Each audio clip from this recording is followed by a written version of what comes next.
Keith Ballard in the studio with me right now. He is the 2003 American United States National Educator of the Year and also inducted into the Arizona State University Hall of Fame. His mission is, you think educators had the summer off? No.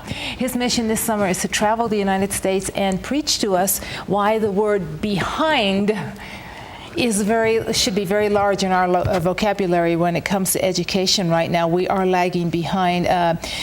Being blown away by Chinese, and I hope you don't mean that literally. I hope that's not a no, it's not words a literal there. thing, but when it comes to education. Yes, exactly. Let's talk a little bit about what brings you and other educators, I'm sure you're not alone in this, what brings you and other educators to this conclusion? Well, other than going in the grocery store and if the computer breaks down, the person behind it can't count the change back. Other than that, what? You know, that's a real problem too.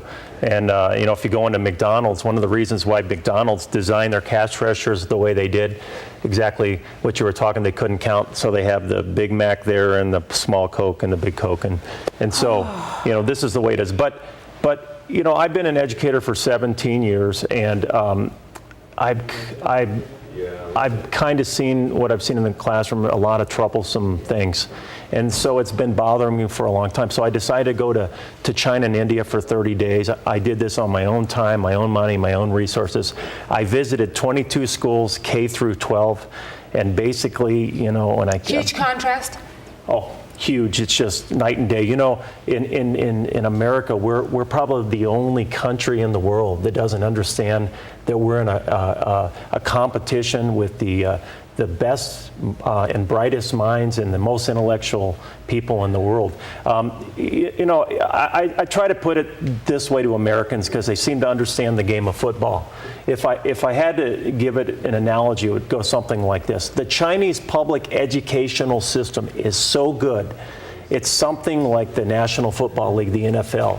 And our American public education system, you know, sorry to say, we're playing no better than high school football. You know, I think the Americans are the only nation, well, no, one of the developed nations, let's go that route, one of the few that does not understand the word discipline. You know, this is one of the major problems that I see. You know, I spend an exorbitant amount of time each day in discipline, but we've allowed that. You know, we've created our own... Why? Keith, why? Well, there's many people have sat in that chair and we've talked about this on different levels, and that comes up. I want an answer to why. Well, there's a lot of answers, but let's just back up for a minute. In Asia in general, for example, in China, it's all about Confucianism. Confucius, the great philosopher, right. Confucius. And so this is in the Chinese psyche. And what is Confucianism all about? It's about respect for elders, respect for authority, respect for teachers. Teachers are highly revered. And so it's a much different concept than our society. I mean, what do kids respect here? We respect professional football players. They respect rappers, pop culture, right? And so respect for authority isn't there. And teachers, you know, most kids really don't want to become teachers. You ask them what they want to, you don't get that answer. So, you know, that's one reason. But we've created, I think what's happened is our parents in general, we've gotten really soft. You know, I just heard on a commentator on your channel in Phoenix talking about this just an hour ago, listening in the green room. And we've gotten extremely soft, and it's not about tough love. You see, in the Asian community, it's all about tough love. They push their kids relentlessly to get a good education, to study, and to prepare their kids relentlessly for the hard and cruel world to come. Whereas our parents in generally, you know, we don't really push our kids that hard. So there's huge cultural differences. But the bottom line is, you know, business has choices, and business can go anywhere in the world now, especially with technology. And business is exercising those choices, and guess what?